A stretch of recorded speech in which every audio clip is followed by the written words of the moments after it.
Yep. I see GP hosting. Yay, GP's there. It looks like Yeah. Yeah. YouTube is maybe going. I don't know. I don't know anymore what's going on. I see studio fired up, so that should mean we have a stream. It's our Tuesday thing. I don't know what we're calling our Tuesday thing. I'm just calling it It's Tuesday. How about that, Dude, guys? What do you think about that? You love works for it? me. You love it? You like it? You in love with it? You don't care? Turn around Tuesday.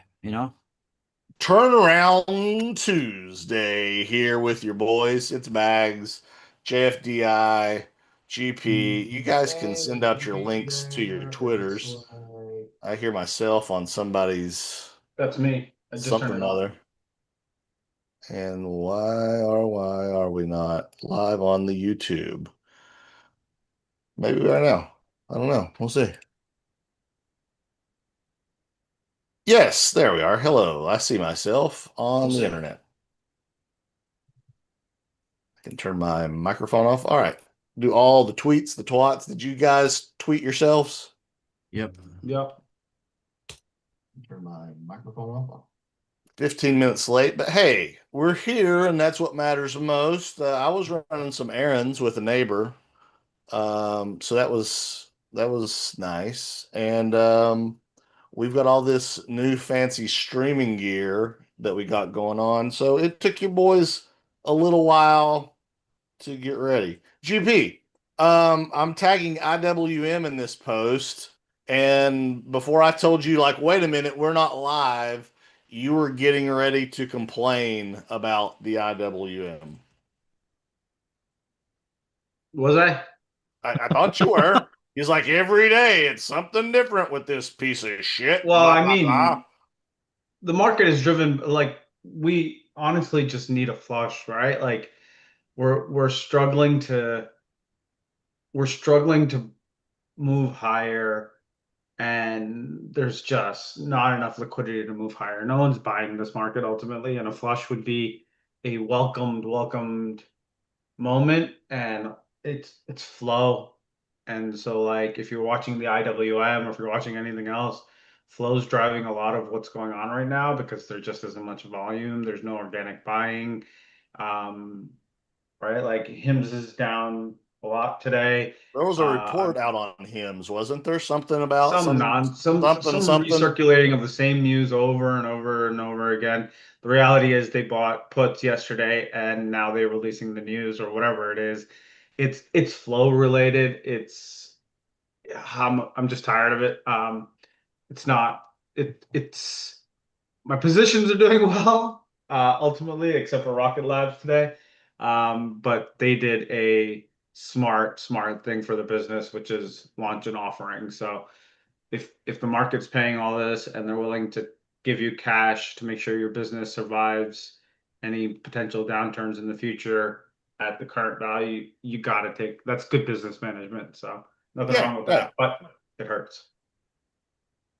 But what is it today specifically in the IWM? What you said, there's always one thing. It's one thing. What was It's today's one regional thing? banks today. KRE is down, right? And you were pumping the shit out of regional banks. They still look great, but they alternate what goes down. And XLE is up today, right? So they literally, if you're the four sectors I have here for the IWM are XLF, XLE, KRE, and XBI. XLE and XBI are up today. XLF and KRE are down. So and then you have industrials down too. So um, it's just it's nonsense, right? Like, and then when I talk about flow and stuff, like the best example I can give you is Tesla, right? In terms of what happened yesterday with Tesla, the CEO buys $1 billion in the stock in the open market, and the stock goes Impressive. up.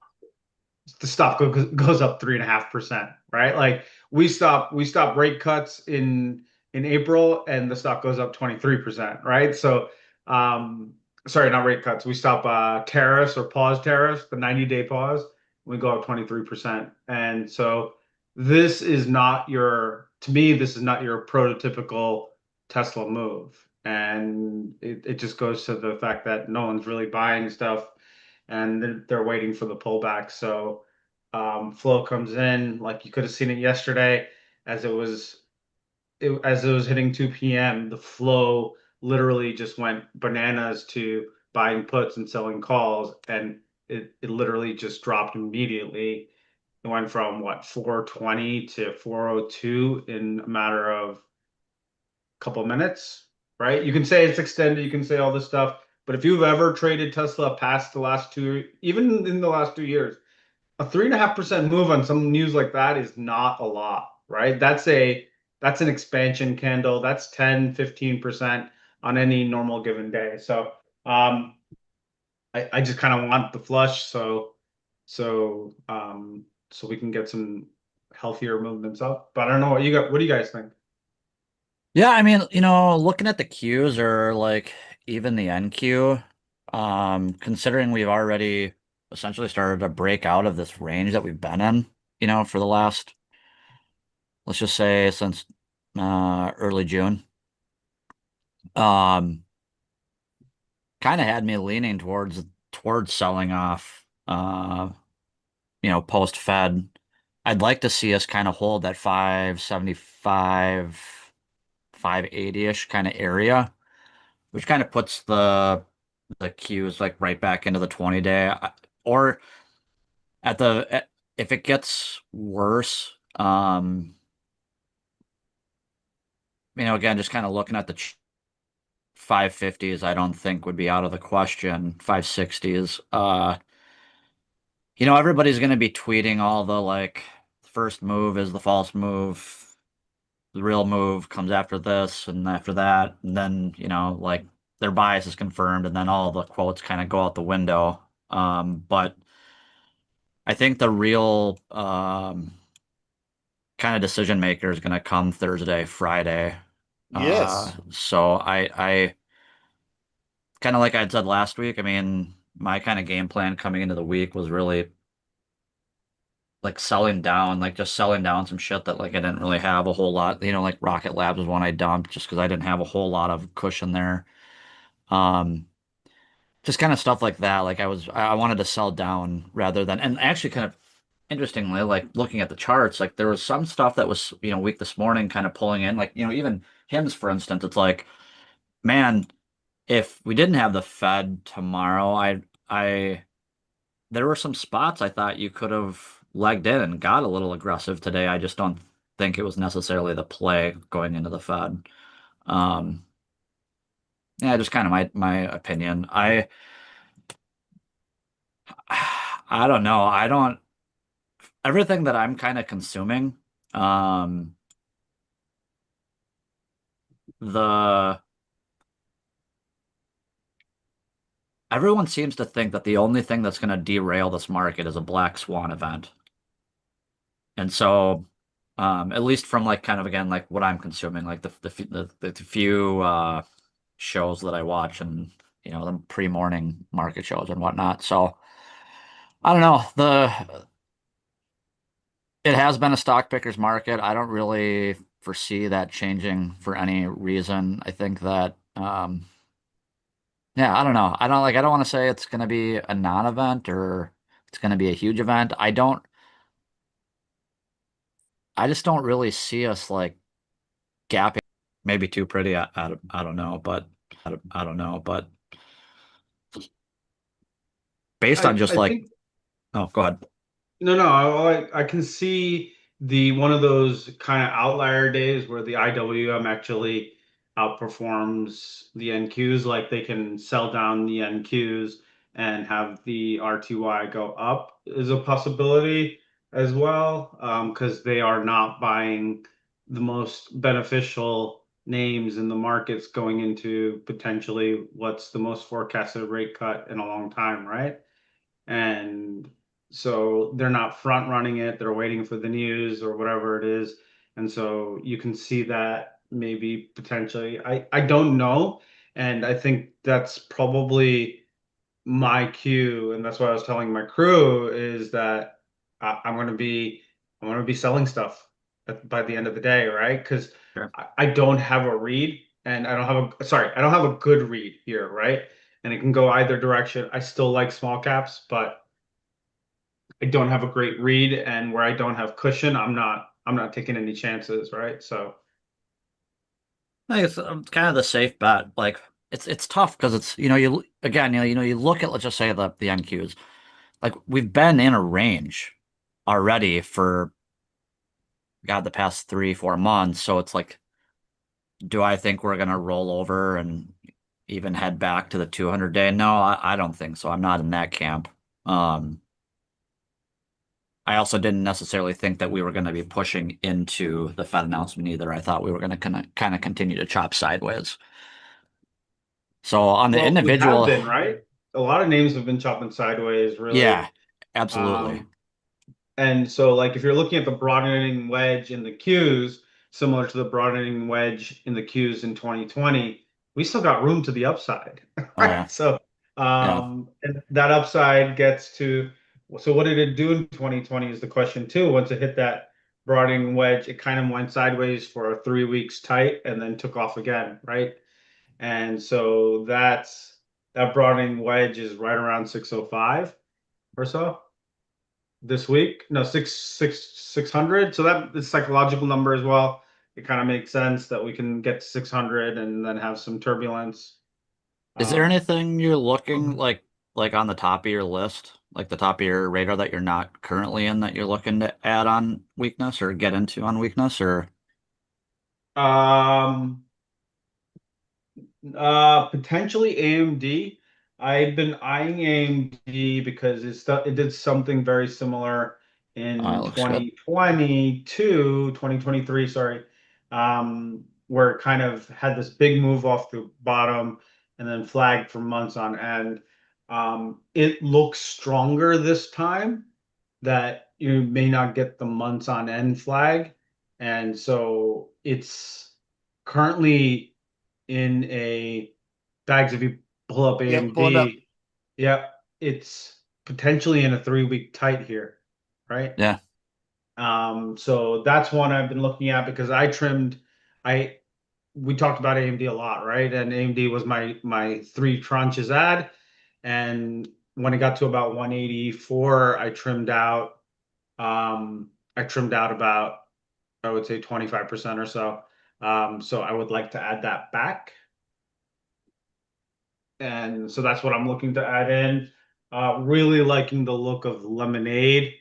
Yeah. I'm in, but I want to protect if we do get weakness there in this week back to like 52, 53. I will be reloading more. I already have probably a 60% position, so I would like to get to 100% position on that. Um, I love what Lemonade's done over the last few weeks as well, and the response from buyers this week. So I don't know if I get that pull, but if I do, that's what I'd be looking for. Also really like Circle, and dude, the China names are hot. Look at Baidu, look at Oh my Yeah. gosh. Alibaba. Cranking. There's a lot of names that are look at Baidu. I posted this yesterday. I was like, oh, maybe Baidu participates, and then look at that. Literally the next day, we're up 6.5%. It's Well, um it doesn't matter. I mean, even going like to Tencent, right? Who yeah. has, maybe started this upwards before Baidu. JD's the only laggard right now, and it looks like it's ready to pop. But, Yeah, Futu coming looks back to what we great. talked about for months is Baba. I mean, this is going to 180 soon. Like, this is going to happen. Yeah. Yeah, and do you remember the trade that we well, I don't know if you guys put it on, but the trade I put on, and I think Keith, right? Our producer from StockTwits. Yep. Uh, I don't think he's in it anymore, but we bought the December 170s for 260, and we're on the verge of in the money. And it's September, right? We talked Yep. about this for a while. It did do absolutely jack for the last couple of months, but when it moves, it moves. So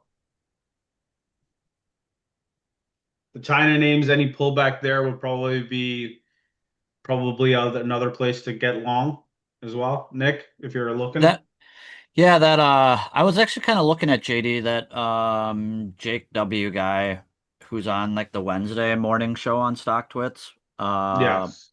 was kind of chirping up JD. He's got a pretty big position there. Just he kind of put it on my radar. I don't have any China on right now, but yeah, they all look fantastic. So I why I Uh, why think is this JD is lagging, Ben? Do you know? I have yeah, there's no good reason.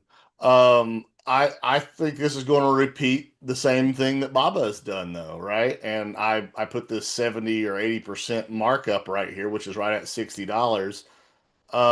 Because charts aren't always the same, but they often rhyme, right? With a lot of things that we learn. And you see this and you see this, right? Those two huge bars. And where does it catch each time, right? It comes back in, it catches the base. It comes back in, it catches a base. Just like voila, right? Baba did. So Yeah. why wouldn't you expect this to happen and this to happen if this is already happening over here? yeah.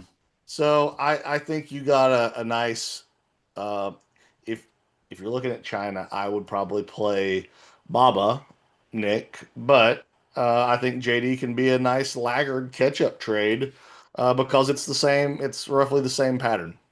I mean, he's an like that dude's an But aren't you always options concerned guy. with laggards though? Yeah, I'm not. I mean, I just brought it up because he had kind of put it on my radar. It wouldn't necessarily be my kind of play per se, but I think also Like I he's playing rather the option, so I think, Yeah. that makes sense. depending on how it moves, I think it's a little different strategy than what I would be looking for. Vanilla I Ice rhymed and had bars too. That is correct, John. I I was, I oh, I would look at Futu instead, right? yeah, FUTU. This has been the leader in the markets, and so in the China market, sorry. Um, it pulling in here, I think it's into the 9 week, right? Is to me like a stronger buy than JD, oh, which yeah, is totally agree. lagging, right? So something that's been leading is going to continue leading. Um, yeah, so that like I the laggers play can work. I'm not arguing that. But I always get concerned that laggers are laggers for a reason. Yep, no doubt. For sure. Uber and Dash, I think, are two that I don't have anything on as well that are kind of currently on my radar. Uber's kind of pushing, nudging up against the 100 mark. Dash kind of looks like it's ready to head up into all-time highs as You well. remember when Uber was in the 40s, well, for what seemed forever, and Ever. nobody wanted it? Yeah. Remember Yeah. that? Those were Yeah. those were fun days. Dash has just been on an incredible run. This is a 3-year run. Monster. Yeah, I mean, Dash. Look at There's that. been a lot of bases and names, and people are like, "Oh, they're shitcodes or they're memes," and you're like, "Dude, like, do you please read a chart, right? Like, we have bases, we have things that are evolving and all this other stuff." But anyway, can't Well, argue with the brick wall. GP, I mean, I think some people, I love using the term lost in the sauce. And I think some people just see every hot name that comes up in the market. And over the course of the last 6, 8 months, just about everything's been a winner, right? So Yeah. I think people have paralysis by analysis. They're seeing so many things that they want to be involved in. Nick, they do something that you hate, as you know, they take a piker's position, right, in a bunch of names. And while some of them may do well, some of them don't do as well. And that there have been so many stocks that have run since April. I literally can't catch them all, and I'm not trying to catch them all. All I'm trying to do is consolidate in the four, five, six that I like for my best long-term growth. And that's my style. That doesn't mean it has to be your style or anybody else's style, but I feel like we just get so many options thrown at us on, the stock market pageant show that people get confused and they're lost in the sauce because there's so many names. And I'm thankful that everybody who's done well this cycle has caught a lot of these names. I think that's awesome. But at the same time, like you kind of just got to trade what you know, and you can't really trust, every ticker that you see pop up on Stock Twits or X or everywhere else to lead you there. So that's why I'm thankful for you guys. I think we parse a lot of this out together, and that doesn't mean it changes necessarily our styles and how we do things.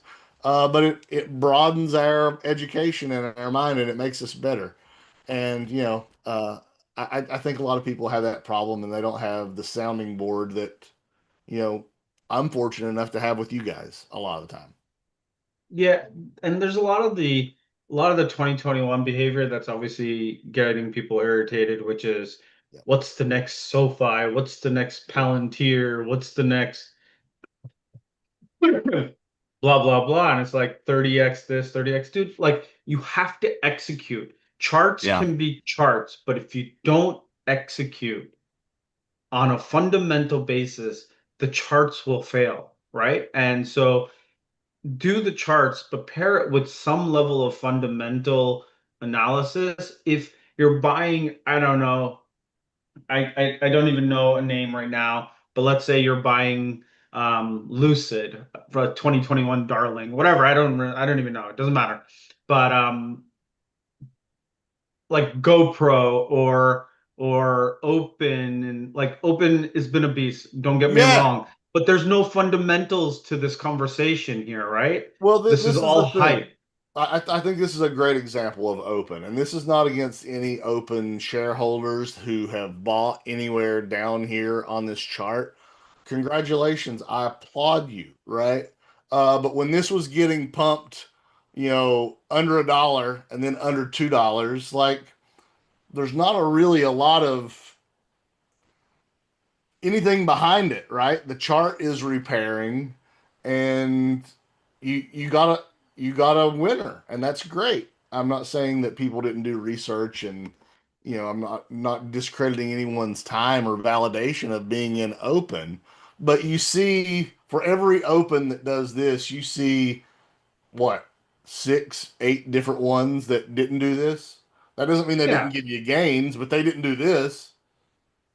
Yeah, yeah, dude, but that's the thing, right? So like you got a winner here. It could be the next GME. I'm not arguing any of that stuff, but I think this is the general FinTwit behavior right now, which is what's my next open, right? Or what's my next it's not investing, it's squeezing, right? Yeah, So totally. if that's what you want to be, if you want to be involved in, great, that's fine. But we talk about things that we want to be long term, right? And Yeah. investing in long term. So those are great. Those are trades. I caught open for 20-25%. I'm happy with that. Am I upset that it's gone up another 200% since then? Not at all, right? Like I don't actually believe in the stock. I hope I wish you the best, but it's not investing. It was a trade for me. I wanted to grab 20-25% on like every month. I want to grab like two or three of those so I can help build my cash position. Um, and it was just Yeah. part of that for me. Hey Nick, And I know that's you do. I know you do a lot of scans. You both do a lot of scans, but Yeah. when you see something on StockTwits or X or elsewhere, what makes you have conviction that okay, somebody brought this to my attention and now I like it, I want to trade it, or are you much more skeptical? Because I am very skeptical. I'll be the first to tell you. I never really care I never really care who says what, honestly. I if I pull a ticker up and like throw it in my watch list, um it's only because I either saw an existing setup or liked the idea of it and am waiting for a setup. So it all really boils down to again kind of like the tools that you have in your tool belt. If you're trading like candle by candle basis, like something pops up, you might set an alert at like the prior day's high if it's got like a nice long tail or like long wick. If it's like kind of building out like a bigger, broader based pattern, you might set alerts like through certain moving averages or versus the highs or lows of that range. It really kind of depends. Again, like how you were kind of talking about. open versus it, it being a trade and a Momo trade versus like an investment. I think that's kind of the tough thing about and the tough thing about social media, but also like how important it is to know yourself and your style and your strategy because there's nothing wrong with trading multiple strategies or multiple like, whatever, but um I think the misconception a lot of the times is like if someone is in a Momo trade, like are they like full port this thing or like are they just looking, you know what I'm saying? Like are they scalping it? That's why it's like really you ought to be using, in my opinion, using social media as more of like a scanning tool as opposed to like really feeding into someone's opinion and bias. Because like like I It's kind not a of said signal prior, tool, right? It's not a signal tool. Ultimately, yeah, social media is noise, and if you can derive a signal out of the noise, great, right? yeah, totally. And I think a lot of times too, it's a it's it's not that difficult to separate a trade from an investment or even a trade from a longer term trade because even like even if you were day trading and scalping, like there's nothing wrong with letting a day trade turn into a swing, but you also have to size down and then size risk for you altering that trade plan or that strategy. Um, I think it's difficult for people to do that. You know, John's probably gonna laugh at hearing me say this, but like it takes a lot of time being in the game to become somewhat time frame fluid, as in like if I am into something or like I think something looks great on a 10-minute chart, it doesn't necessarily mean it's going to look great on a daily or a weekly. Yep. So ch your mind, it's difficult to kind of again to switch that mindset up. Um, and I'm guilty. I'm definitely guilty. I think everyone's probably guilty of it, especially Of if course. you're allowing a day trade to turn into a swing trade. Although if you have it built into your plan, it kind of allows you to have a little bit more confidence to sit in something long term because you've not only do you probably have a little bit better price because you nitpicked it on a day trade uh, from a day trading perspective, but you're also selling down and have already booked some gains in to let it. I'm kind of like rambling here, but like you understand where I'm going with this? It's like Yes. if the day trade worked out, great, but you still got to sell it down so that you're risking the appropriate amount on, let's say, a swing or position trade. And yeah, you've booked gains. Like you could probably set your stop either tighter or if you're really selling down, even wider, or however it is that you kind of want to play it. But um, anyways, yeah, social media, I try. And again, like, most people are kind of talking their book too. And I appreciate the confidence that a lot of people exude, but especially the more kind of content creator side, like the Shay guy, like I think the guy's great. He's not I don't think he's a short-term trader or swing trader, but like if you look at like his feed, like dude, he's providing like so much fundamental analysis and research, but he's like, it's like kind of the same thing every day. Like it's the same thing, kind of like same posts every day, the same tickers every day. Like Yep. that's not a um the only thing that's giving you is like again like pulling something up to put it on your radar. It's not giving you some form of signal. I don't think. I don't know. I kind That's of went on a rant there, No, but I no, don't know if Um, that that's answers your I question. think that's great for the psychology perspective. All stuff to keep in mind, and a reminder to our viewers who are listening today that we're all three different personalities, three different trading types. Um, Try to align on general thesis and viewpoints and stuff, but we don't always.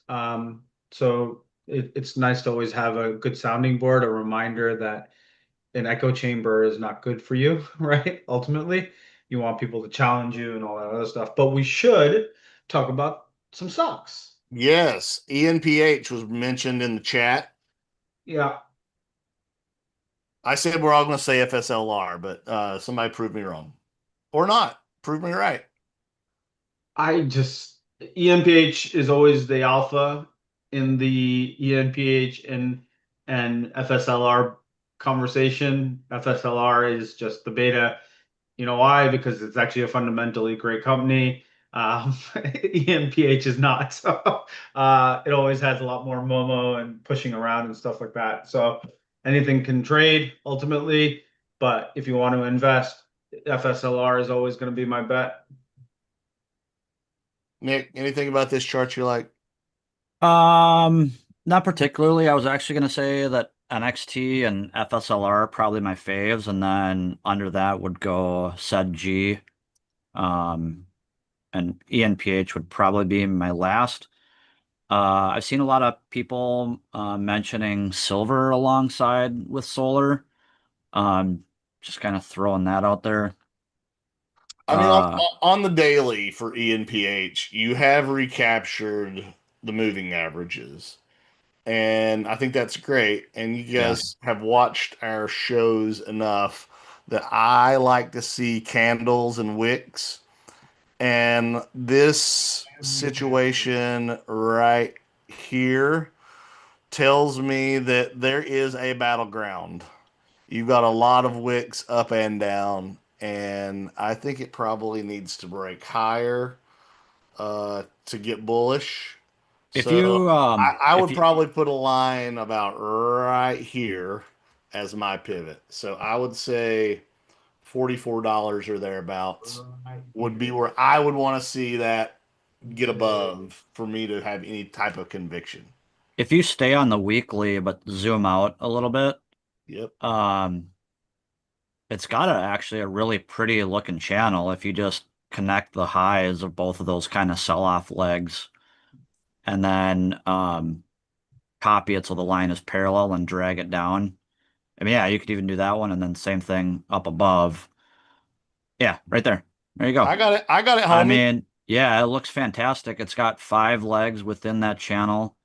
Um, And wouldn't you know it, that 44 yeah. lends credence to that midline that I talk about on my stream a lot. So yeah, I would want it to be above that to attack the top of the channel there. That's just how I would trade it. But Nick, I'm sorry I interrupted. Yeah, no, it ha like I was gonna say, it has five legs within that channel. Um, Obviously, if this was on your radar, I think it would have been a kind of an easy knife catch. Like Yeah. just if you were trading versus like the it looks like the June 16th low. So when once that low got recaptured and closed, so like your entry would have been on like August 11th, it looks like. Uh Yep. I like seeing when like a wide range bar like that low gets recaptured. Just I don't know, it's just kind of a me thing, but um, it would have been an easy way to kind of bottom tick that kind of lower trend line. And then obviously if you're looking to build into it, then just kind of wait for the setups to kind of come and let it kind of reclaim the level that you're talking about, that 40, and then once it breaks out of this channel, then it's like fucking game on. You've got a ton of cushion, the trade's in your favor, and obviously once the trend line breaks, then we know that there's a definitive change in trend and in direction. Ultimately, I think when it reclaims that 73, that other pivot low, um, I think that's going to be a Yep. kind of a huge level to watch there too. But Yeah, I think it can do it. I don't keep up with the stock regularly. I put this line on here, um, that guy right there, because if I were to buy here, that's kind of where I would keep my stop. sure, Would I let it run back into 33? Probably not, being in the lower part of the channel, but that's just me. I think if you get down that far, chances of going there are probably higher than going there. But yeah, no position for me. Anything can trade. you Um, know, if you like it, I think that's my analysis. I don't know if you guys caught this, but I saw Duzio and MBG going back and forth, and I'm pretty sure Duzio said FSLR is the biggest position he has on currently, Oh wow. which I thought was kind of just I don't know, just throwing it out there. I thought it was kind of interesting, but I thought it was Tesla. It was like 1, 2, 3, 4, 5, 6, 7, 8, 9, 10. It was all Tesla. So I saw another name, VSAT. That's actually a name that's on my watch list. yeah, There was some politician that picked some up somewhere back here. But I think it looks pretty good out of that yeah, pop. Wait If for you're it to consolidate looking for a back to. Momo runner, I think that might be one. Would you? So like, is this what industry is VSAT in? Do They you know? do satellites. Satellites. Okay, that makes sense. Those names are also hot right now. So, we saw SATS, right? That's been nuts. Yep, that's CoStar? EchoStar. Yeah, Yeah. and they a lot of theirs was they were selling band, right? And I Yeah. think Tesla bought a bunch or SpaceX bought a bunch. SpaceX, yeah, SpaceX bought a bunch, so that move is probably done for now, unless other players come in. But the like in like related spaces of like hot names and stuff like that, are you watching the quantum names? Because they look fantastic. yeah. I've got And INQ on. I don't this is have the internal RGTI. battle, Nick, right? And Ben is like, the market needs a pullback, but these names look great. What do I do? Which Right? quantum Yeah, name do you And want me to go to? RGTI? let's talk about the spaghetti. yeah, it looks Yeah, great. it looks great. This was a name that's also on my watch list, and I think it looks fantastic. So I'm in this. I just got into this because it looks fantastic. Um, and this is not a long-term investment for me. This is a trade. So not a lot of fundamental research done to it. Maybe you have and you think it's going much higher. Great. For me, this is a 20, 30%, one of those five, couple that I try to get a month to build my cash positions up. Um, that's what I'm looking at here, but it looks coiled. It looks ready. It's an inside week. It had amazing consolidation, basically an ascending triangle, a cup, whatever you want to call it, at high volume area, right? Like it didn't break down. It held technicals, and there's already names in the space. Ionic Q, I think Ion Q, Ion Yeah, Q, yeah. already breaking out, right? So, I like this but setup though, GP. I like the what you got going on there, and as you know, we've gone over this for years. I love when we just keep getting cups higher, right? yep. It's a beautiful thing to watch. Nick, are you playing any of these quantum names? I think you were the first yeah. one that brought up I RGTI. I have INQ on right now. I don't have RGTI though. It looks great. So You're pretty the happy. question is, right? Well, how do you handle this going into a binary event, right? So you want to be long this name, and I'll quickly go over how I'm going to handle it. Is I'm just setting a stop of where I bought it and 1 or 2 cents higher, right? Because I don't have a lot of buffer. So if the market takes me out, fine. If not, FOMC gets the market to break out and these names move higher, then I'm in. The last thing you want to be is caught holding the bag for another 2 or 3 months in a name like this, right? And it could easily drop 20, 30% if the market reaction to FOMC is not great, right? So that's the way I'm Yeah. handling it. Yep, you're right. I mean, it's got such a flat base look to it. If you caught the breakout, and are willing to round trip it, I'd almost probably leg in and add more if you got the breakout retest. Yeah. Um, yeah, like if you didn't, like, is that yeah, IonQ, if you didn't, then you're not, and you are kind of chasing it, then it's like, I'd still have my alerts probably set 48 to 49 or 48 to 50. That's probably where I'd be looking to add more to it. My stop would still be kind of like 42, 43. But anyways, it's got such a flat base look to it. It's a very pretty easy and pretty easy way to say like, hey, if it does pull back here, it will. If it's sharp and it doesn't close off the lows on that retest, it would look kind of nasty. Um, but If it gaps and runs for whatever reason, I would chalk it up as just a missed trade. It's not like something I'd be chasing extent. Like I wouldn't be chasing this thing higher here. Oh, a name that I've been paying attention to, that has been hot as of late, and Nick, you've been all over this one. Tempest Yeah. AI. Um, I just look at this chart and I see every pullback as a gift. Am I wrong? I don't I don't think so. It seems to when it starts to trend, at least on the daily, it seems to respect both the 10 and at the 20 day at the very least. If it loses the 20 day, um, that's where you can kind of see it starts to get into trouble. It's not, and it hasn't even broken out of the No, I base quite know. yet. So like above 91 and it's like clear skies. So yeah, kind of same thing. If we get a weak Fed print post announcement, you could probably set your alerts anywhere from like I'd be interested anywhere in the 70s, honestly. If it dipped below the 50 day, I'm like, nah, fuck it. I'm out. I'm not. I'll wait for it to reset up again. Another name, GP Core Weave, that has been hot. Yeah. Interesting news yesterday, obviously, with Nvidia and the stock skyrockets.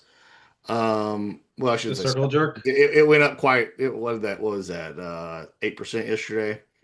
What's The your take on NVIDIA CoreWeave Core Weave? circle jerk, right? That's That's what your we're talking take about? since the circle jerk? Yeah, man. It's like we need you, you need us. I'm just gonna keep feeding you and doing this. It can work. Don't get me wrong. I'm just like it's suspect as hell, but the chart doesn't look that great to me. It looked better a few days ago, and now that's what back-to-back wicks at that level, that 138 level or whatever it is. I was paying most attention when it was doing this number, and Yeah. I wasn't paying that close of attention to be able to be actionable on it. I have a different chart of this, but I'll do my best of it here. Um, that's kind of what I was looking at. You've got that lower channel, and then we had the big gap up last week that basically put it outside the channel. So a retest to me Yeah. is perfectly going to be these moving averages. Yeah. So that's just I'm not sitting here going wick by wick, but that's basically the other chart that I have of this. I mean, like if you were asking me to take a position here, I would say no, right? And you would say the same, which is either come back and wait for the retest or the breakout because of Hope how for the 9 or 10 points lower. Sure. yeah. Yeah. Yeah, yeah. So that's all I'm saying, right? It's like I don't plan for this to be ever an investment for me. But that's just it's my personal desire. So I rather do a retest because that's back-to-back wicks at that area where it sold off post earnings, right? That was earnings, those two big red candles from the top of that channel. Um, and we're seeing two wicks there. So there's still sellers that they have to work through, and the sellers may be able to push it back down to that 100 level, but the flow is insanely bullish. Another time where flow was really, really, really, really bullish? When RBRK. So, RBRK rubric. Looking yep. rough right now. Shit. I thought I was gonna hold the low end of that range. Kind of fell off my radar. Hey, Yeah, real quick, back to CoreWeave 1 sec. Um, yep. I just wanted to mention, like, in terms of like a candle by candle setup, that September 10th bar, is kind of the bar of interest. It's the high volume candle. Yeah, for And so sure. like you could just set your alerts at like the highs and lows of that candle.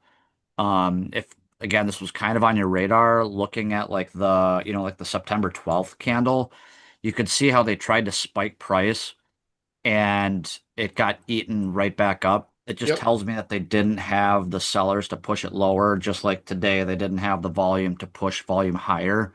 Yep. Uh, that's just kind of again, like if you're playing a candle by candle, that's kind of the one that really stands out to me. Nick, But Nick, anyways, back to would you oh yeah, be looking at it there at that sort of 109 area at the bottom of that, ignition candle there? yeah, totally.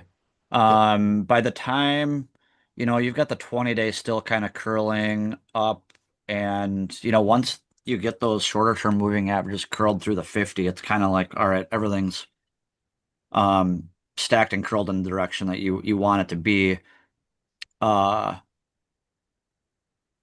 I say that, but would also need to take it kind of a day at a time. Like if it's like some nasty ass, like outside reversal, heavy volume, and, other positions are getting hit, I might not, take a stab there. But if, I don't know, yeah, I would. I'd have an alert there at the very least set up versus the low of that candle. You're not really risking, a whole lot. Let's see where you'd probably risk it maybe down to 102. If you really wanted to play it versus like the century mark, the 100, you could kind of do that, but now you're talking about risking like 10, 15 points versus, 7 or 8. Back to Um, RBRK. yeah, back to RBRK, sorry. That's okay. No, I was just saying I was just talking about bullish flow not always being a good indicator of where the stock can go. But going back to CoreWeave for a second, in the same space, I think the better risk to reward for you here is actually Circle. Yeah, And that looks good too. right, so it's in the crypto space, which I think along with Circle, along with MicroStrategy, I think we're about to have some big moves in these names. MicroStrategy more specifically, um, but Circle, your risk is $4, $3 right now, 2%. Yeah. It's down to that gap at the 133.56, which it tested today, right? If And you want to get picky, you could take it down to that 9 on the daily there, that 127, but it would have to bounce there and hold, right? Like, yeah, that's why I rather take the yeah, yeah, 133.56, yeah, and then yeah. if it gets to the 127, buy it there, right? So rather not risk another 6 or 7 points for this name because it can do it, right? It's a wild kind of stallion, so to speak. But like if you're at everyone's all over CoreWeave right now. There's a lot of flow, there's a lot of conversations. People aren't talking about Circle in the same way. So that's where I tend to be. Actually, I'm in a position in Circle here Nice. because I think it's a trade. It's not long term anything going on. It's a couple of weeks. It's a trade. I'm using the leverage ETF to juice the gains a bit here. Um, but it's the same stop for me. So I think that Does leverage everything have a leveraged ETF does attached to it now? now Oh, shit. CRCA is the 2x leverage. So if this moves where I think it can move, that will most likely end up being a double. I probably won't be around that long.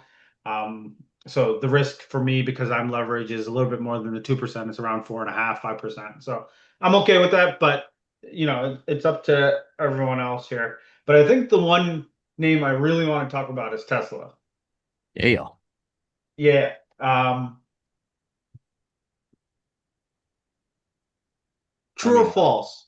True or I false? don't know how better your boy could have drawn this chart, but anyway. True or false, guys? This is not a Tesla move. True or false? This is not. I mean, this is the Tesla chart we're looking at. No, but You're the percent in referencing terms of percentage. Uh, just from this past 7%, 6% move to where we are now. Just this whole like we just based and coiled between 350 No, and no, no. I think what you're looking for is no, the gains should have been much more for it to be a Tesla move. sure. yeah, so to me the move's not done, right? Right. Oh And no. I guess that's so, but like, so I was talking to a friend yesterday and I was like, yo, Elon just bought $1 billion worth of Tesla. And his first reaction was to sell a third of his position. And it was Why? like, no, but it's a conversation about sentiment, right? Like in Sure. not just in Tesla, but in the markets overall. And I'm like, we just based in Tesla for 4 years now. We retested the breakout after taking out all-time highs, and we are now pushing out of an ascending triangle. And the sentiment, it's not just him. There's so many that are in that boat they're looking to sell down. No one actually believes that this market has further legs higher, right? Oh man. Yeah. Well, here's the And prior all-time so, high. I just took this pink line straight across, and if you can't see the tug of war here that happened last time it was up here, I don't know how to teach you how to look at a chart. Yeah, no, I'm with you, GP. You guys know how I feel about the company and the founder of the company. I have said many times that I will sell. I said 400 is going to come soon. I think that was on a chart somewhere that I'd written it, but we'll figure that out later. Yeah, this is the Doodles page. This isn't the show page. But no, I'm not selling at 400 just because I knew it was going to pop to 400. I think you see a whole nother daggone channel here to go. So yeah, GP, you're right. I think when people are in a I'm going to use air quotes again, long suffering position that they just want to get out of it and take the gains, right? And I'm not saying that Tesla is necessarily long suffering for someone who has an average like yourself, but if you bought in anywhere nearly in this mess other than here or here, you probably feel like I've waited a long time for not typical Tesla gains, right? but I'm not even talking about my original position, which is from a really long time ago, right? What I'm talking about is even if you just bought smart in Tesla, you're over 100% on most of your purchases, unless you're buying the 488 breakout. I'm sorry There it that is. you should There's have been buying 488 after 150 fucking percent move. Sorry. yes. Huh? Yeah, no, I'm agreed. Yeah. So, but like, if you, it, I'm up over, so I have my original position in a different account, and then in a separate account, I've been buying um, since Tesla started breaking the 50% retrace, right? From 450, 414. So that was around 200 and bought in multiple tranches and have been using the gains from the names that I bought around that same time, Amazon, Google, Shopify, all those names. I've been selling those down and adding to Tesla when it gets back to the lows, right? So all my purchases now are well over 100%. I mean, even if And you bought so like I'm Liberation not, Day, there's right? still no Yeah, suffering, yeah. right? If you bought well, you still don't suffer. Has it done what Palantir has done? No. But it already did. That's the thing. So I just I that the conversation was more about sentiment for me is that there's this underlying like I even got text messages from another friend um saying is like, what do you think of this chart? And the chart was the market's been the most overvalued ever in history, right? Yeah. And then the Buffett indicator chart. So like the sentiment is that people are standing at the edge, ready to sell down everything that they own because they think the market is done, right? And so like I just it's possibly that's what's the case. I don't know if that's going to be the case, but it's I mean, just I think particularly in the case of Tesla, there is a certain segment of people who want nothing to do with Tesla, similar to myself. Uh, and I'm confident that I can replicate gains somewhere else. And sure, it hurts to see things that you're invested in and then you pull out of go much higher. But at the same time, everybody buys for a reason, everybody sells for a reason. And I'm not yucking your yum, don't yuck my yum, right? yeah. Yeah, I think the wall of worry is the like going into FOMC tomorrow. I personally think we need a flush. We do just to gather liquidity and have healthier movements and stuff Nick, like do you think that. that is that what you're looking for too? I'm definitely prepared for it. Um, I think if it behaves in the way that I would like to see it behave, I think it would look kind of part of me thinks it'd almost be like too pretty. I'm trying not to like overthink it, honestly. Like Well, there's only three things that can happen, right? It either goes yeah, lower, it goes higher, it chops around and does nothing. I guess it kind of again kind of back to um kind of that original conversation when you talk about a flush, like how deep are you thinking? Like let's say on the Qs, for instance. Are you thinking back to like 575, 580? Or are you talking like a 50-day flush?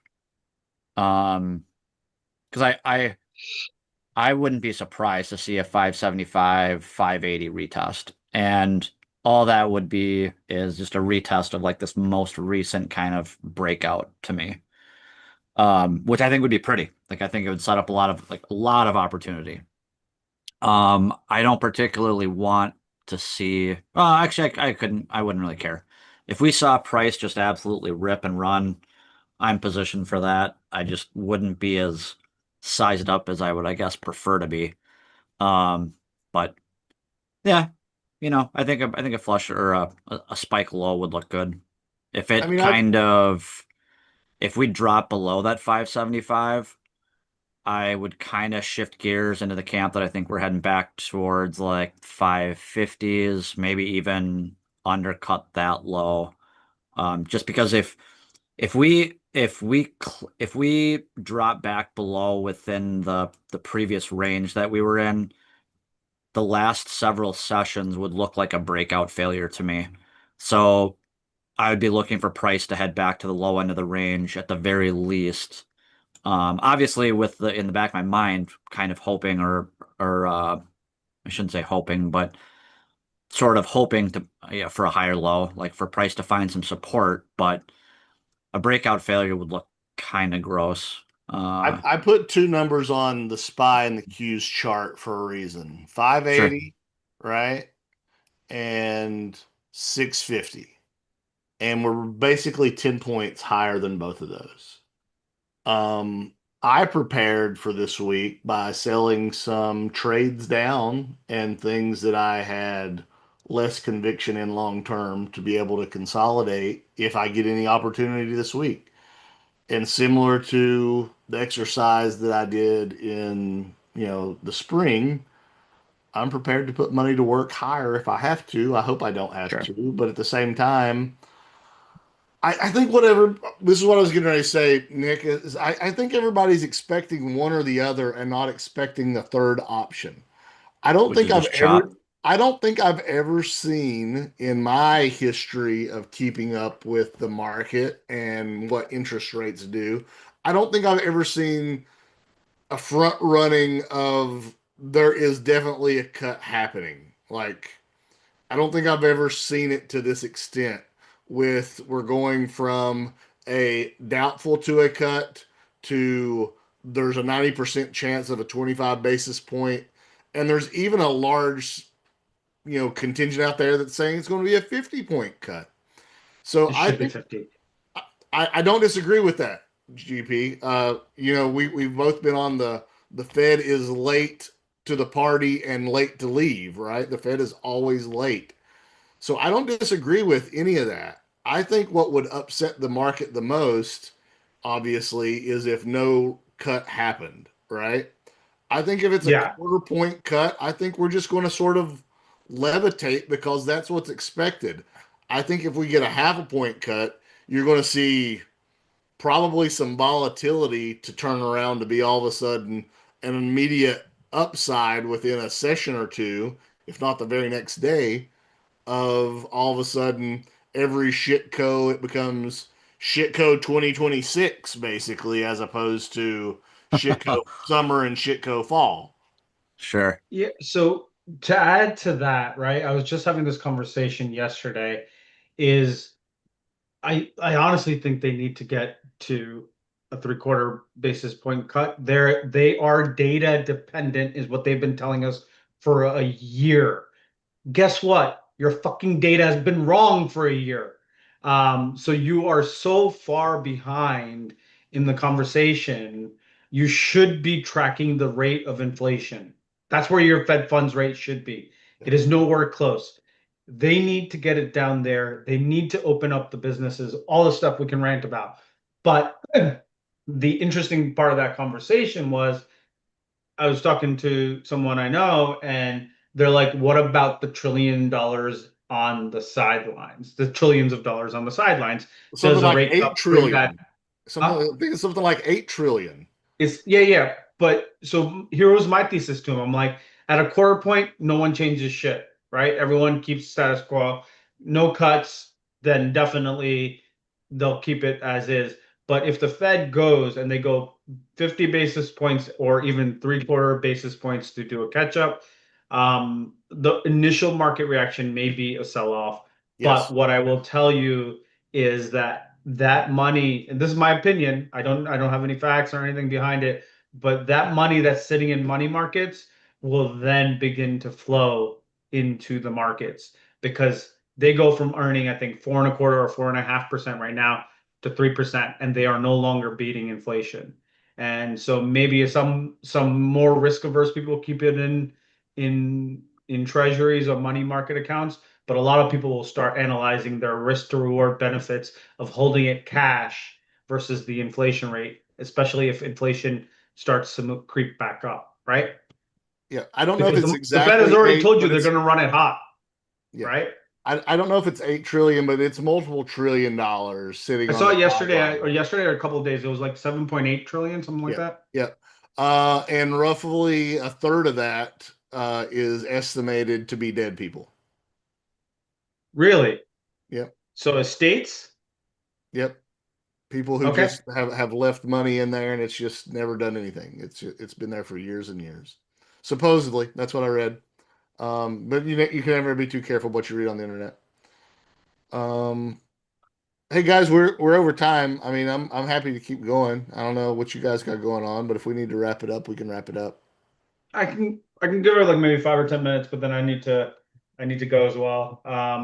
So Nick, I think it's interesting, and I'm completely aligned with what GP was saying. I think if there's a 50% or a 50 basis point or more, we're likely to see a drawdown and then sort of you're pulling the beach ball underwater, right? Type of Yeah. event. I kind of think the quarter point, again, it is priced in. It's obvious it's priced in. And I don't necessarily, I think the market might be a little sour that that's all they're getting. But for the most part, I think that'll be a choppy atmosphere. I don't think that there's a world where there is no cut. I don't think that that happens at all. Are you But paying if it attention? does, ooh, watch out. Yeah, if it does, yeah, Uh, if it does, I mean, it doesn't really matter to me. Really all that matters to me is just how we react and respond to it. absolutely. If Like this fucker it's says we're data dependent again, watch the hell out. Oh, he's gonna say yeah. that. Then put me in the audience and let me ask him about the data that's been wrong for 12 months now. I mean that we could play a drinking game on data dependent tomorrow if you guys wanted to during the show. I think that could be fun. I don't see a world in which we do not at least take one shot if we played that drinking game. You think Well, do you want to see if StockTwits would do it an hour earlier, or you want to be on while they I think they announce? have another show before us. yeah. Oh, okay, okay. I mean, I I we could I come on early and do this if we wanted to. Yeah, we I'm can do down. let's do it live during FOMC. Tomorrow's probably a pretty Yeah, it's, pivotal one, that sounds pretty good actually. right? It's Yeah, probably a pretty pivotal one, so we can give real-time analysis and stuff to the people who are listening and following us on what we think. I think it'll be good for tomorrow, and then Randy maybe will we can get the talk butt about. sweats during FOMC. So yeah, I think we just keep the normal schedule. Yeah. Um, do either of you think that there's a chance that there isn't a cut tomorrow? I mean, other than minuscule, A what? a That chance that there's there's no not. cut, that they If stay. if there is no cut, I don't want to be in this market. I will tell you that. That's all I know. Um, but reality is he already told you in Jackson Hole what he's going to do. Yeah, Powell if he's not nothing, he is consistent, and he has been his entire tenure. He tells you he does it. It's not like it's not like he's ever surprised to like, Well, and they've got the new Fed governor on board now, right? Who's part of the administration, which is a first ever. And we know that there's additional pressure to lower rates more than that. I would be surprised at a 50. Honestly, I'm not saying that a quarter point is my base case. And I think 50 is on the table, but I think anything more than that is just like what is going on? Who are these people? Yeah. yeah, I then you oh almost want to put the conspiracy hat on and saying this guy really doesn't like Trump, right? And I'm like, no, dude, like you guys finally got the data that the rest of the world has known. The job market is really crappy for the most part, and um, there's not a lot of jobs out there, and people are struggling to find good jobs. If you're in one, good, shout out to you. But Well, no, I think you hit on exactly what I was wanting to say just a moment ago. I just spaced out for a second. Is with the revision of those job numbers that we saw, was it last week? yeah, From 911,000 jobs left the market or whatever. I mean, I think that alone is reason for the Fed to have some action, whether we believe these numbers are true or not. Like I don't know. This is just what we're told. So I yep. would be surprised if there's a zero tomorrow. I would be very surprised. when I Oh yeah, dude, we should just abolish the Fed at that point, right? Because they're useless, right? Like, what are you doing? You got your data dependent was proven wrong. So Nick sorry, said, go ahead, "Stop Nick. I this think you're macro." I keep cutting you off, my oh bad. no. I just anytime that there's a Fed announcement, it always brings me back to like 2008, 2009. I was trading on a prop desk, and most of the guys were like hyper scalpers, so like they were trading like minute to 3 minute charts. And there was a kid on our desk that, dude, he would like everybody would be so tense and so hyped up because it didn't really matter. Like we knew the volatility was gonna hit and price was gonna go every which fucking way. But he would get so worked up, dude. He would start breathing heavy, and almost without a doubt, as soon as the announcement would come, like, dude, he'd pass out. Like he'd just be like, dude, there went Sean again.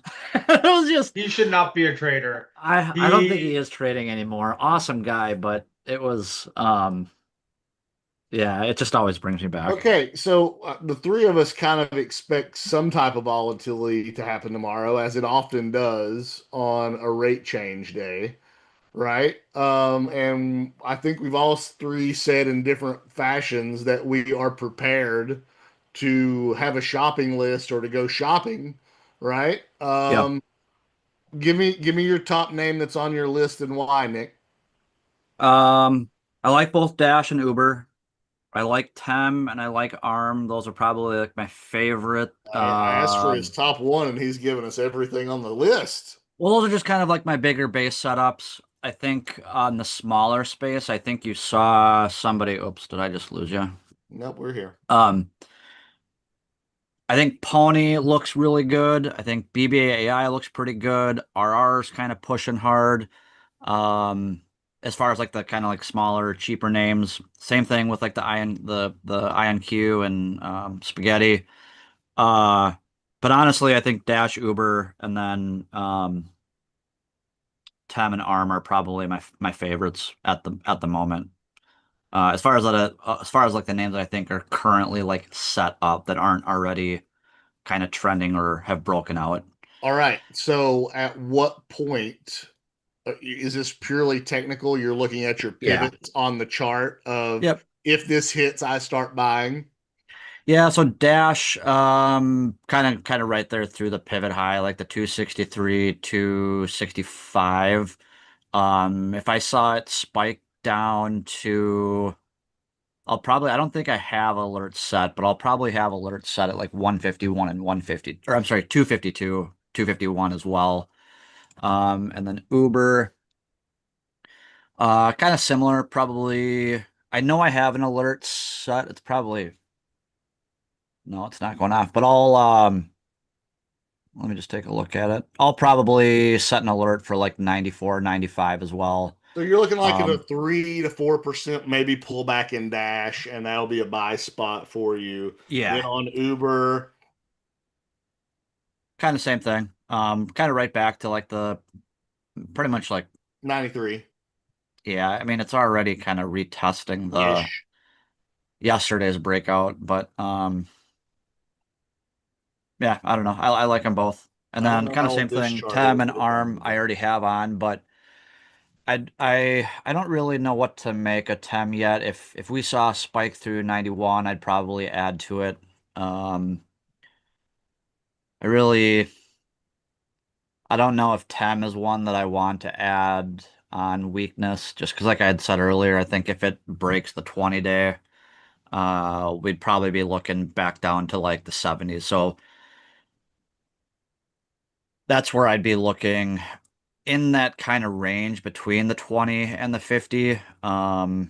It'd probably be 71, 72 is where I would be looking to actually like really leg into it. Not so much, I don't know. I don't know. ARM. I've got fibs drawn on ARM currently, just kind of from the wide range candle breakout up to the follow through day that kind of had that I don't know what you would call that, like a shooting star or whatever. But I think I'm sorry, ARM looks pretty good here. I don't know if I would be too interested on adding to ARM on weakness. I'd probably rather add through like 160 or like that 159, 160. So adding to ARM on strength versus weakness, 'cause it'd be confirming an ABCD leg up from there versus like there's just if it breaks lower, it's like, well, fuck, this thing's just it's still in a range. It hasn't actually broken out of anything yet, other than you could probably argue that it held the 200 day. Um, yeah, I don't know. I don't know if that gives you a better No, that's good, Nick. idea. GP, you got one or two names that you're willing to share? I got like four, right? So I'll go. We already Yeah. talked about a couple of Oh, them. lucky us. Lemonade is one of them, obviously. But obviously Tesla pulls anywhere into the range that Elon bought on Friday. I think that's a no-brainer ultimately. Um, Would you look, sorry to interject, would you be looking to like buy more Tesla outright or something like the TSLL? So I'm not going to do anything because I'm already in it pretty Oh, sure, sure. heavy. Okay. So if anything, I would look to sell puts, right? Okay. And so so that's the way I would handle it now because um, let the stock do its thing and then use the puts to build cash again. And so that's the way I would Sure. handle Tesla, but I'm already long, right? So it's a Yep. different conversation for me. Um, and I would be selling puts for like let's say the next week is week. I would be selling puts for the week of earnings, right? It's your best bang for your buck. I think right now at the money puts for October 24th week are Yeah, it's only a month out. $34, right? And so you'd assume that if it got down to like 390, 380, they would still be like if you sold 390 puts, then they'd probably be around 20, $25, which is still a pretty good entry price. Um, so I would handle it by puts. The other one is Nike. Ben, I Yeah, you mentioned this shared this yesterday. Yeah. yesterday. I thought it was great. So this to me is I wanted to now show relative strength, right? And so it's done its thing, which is reject the declining 50 week for literally 2 years, right? It had the Batman pattern that Ben loves at the top, and then broke down and rejected the 50 week nonstop every time it got above it. We are now watching the technicals change real time. So if we see weakness in Nike and it retests that 50 week, or just maybe slightly undercuts and comes back above. Um, I think this is a name that you want to put on. I put on January calls yesterday, January 85s if you want to join me if it does get some weakness. I only did a half position on that, so if it does come in more, I will be adding to it. I really like the risk to reward. It's flattened up here. And so IB has been juiced out. So you're not paying a lot for those 85 gen calls. And I think this can move back to 105 if it holds that target. This is how I identify trend changes. These trend changes on stocks with blue chip status are massive, right? It was a trend change that happened in GE at like I think $40, similar trend change. Now GE sitting at 290. So expand your horizons, look further out. Um, these are powerful, powerful shifts over time, and that's the other one. Yeah, And I I like Nike a lot, GP. I drew yes, a pivot there at basically 71. I think you're likely to get an undercut of that 50 and set up this inverse head and shoulders right here. yeah, I see that as well. That's definitely a possibility, which is why I have a half position, right? And I want to add to it. Yeah. I don't want to be long-term Nike at all, so I'm just doing the option stuff. It's a better risk to reward for me. It doesn't fit my investor profile. The last one I really, really like is MicroStrategy. Yeah. Like the coil that's taking place here, the dojis that are adding up here, My the brother in like it is. Christ, let me tell you something. Yeah, sorry if I stole your thunder on that one, No, no, but no. Keep going. Keep going. the like there's every time I say it, no one believes it, right? Like, and that's the power of the sauce for me, is that it's done nothing. And you're right, it has done nothing but grinded down while Bitcoin has gone up, right? And so this is the cycle. This happened last year as well, but I'm not even referencing that. I'm just looking at the chart in this point is like it is so tightly coiled that it has this spring-loaded look to it.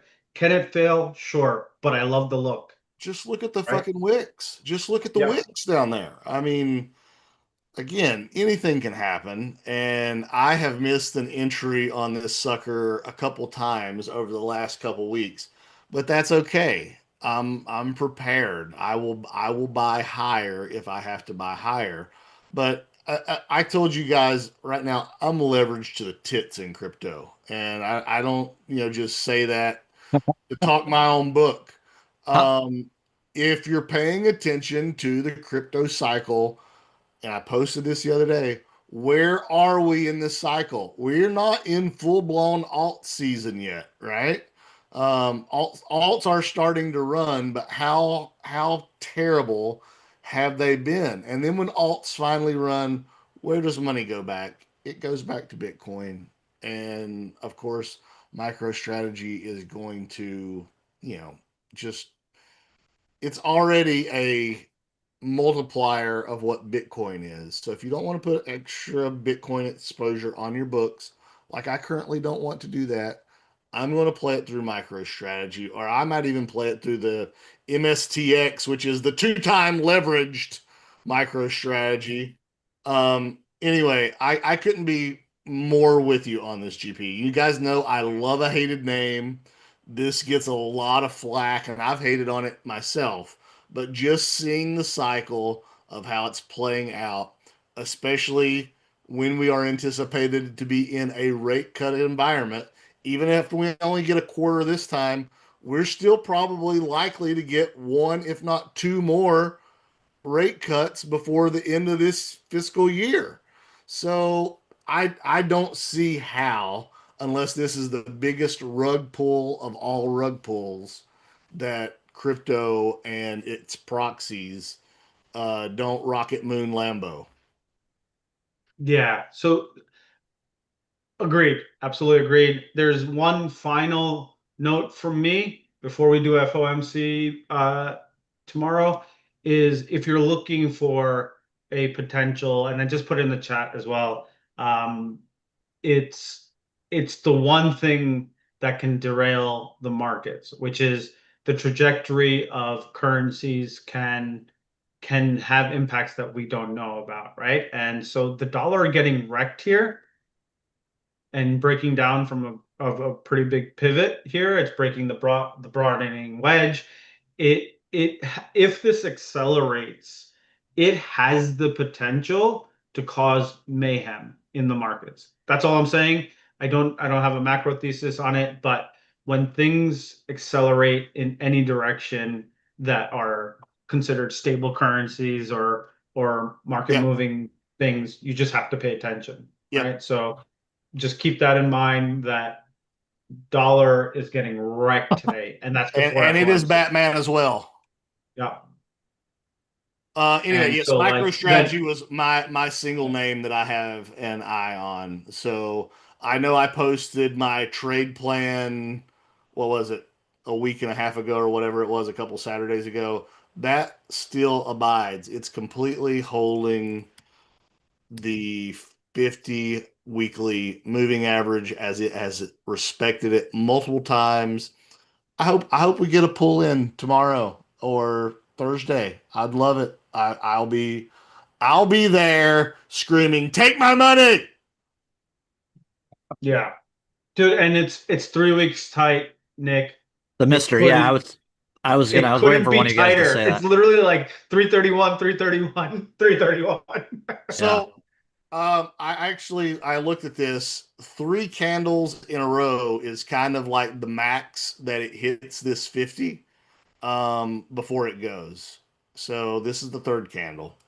So I'm just saying I don't know what's going to happen in the future. I use charts to help me figure out probable things, It's and sitting it's sitting right on the 50% from the high to low of this entire range as well. So you've got like you definitely have an area of confluence here between like the 3 week tight, the 50%. I don't know. Just Yeah, draw that inverse head and shoulders after the and blowout yeah, move from November, that too. right? That's an inverse head and shoulders, which is a consolidative pattern after a monster move. There's a lot of things to like. Now we just need the price to respect it. yeah. All right, guys. Yeah. We did a really long one last thing. Nick, you got something else to say? I was just gonna say I was a little surprised to see Coin not hold, considering that Coin Google News. But just meant I only was gonna bring up Coin just in alignment with Mr. I mean, it's Or only up MSTR. 10% since I told all you dummies to buy it. Yeah, yeah. Um, kind of, yeah. I And I like mean how it's kind of dummies with the curling and most holding loving that effect. 300. So, Yeah, your anyways, number that's all three. my, yeah, that's all I Love had. you, love you. Hey, if you can't be with the one you love the one you're with. And Yeah. there you Randy, go. you hear that? There you go, Randy. Love you, Randy. Hey, GP, Nick, love you guys. See you tomorrow.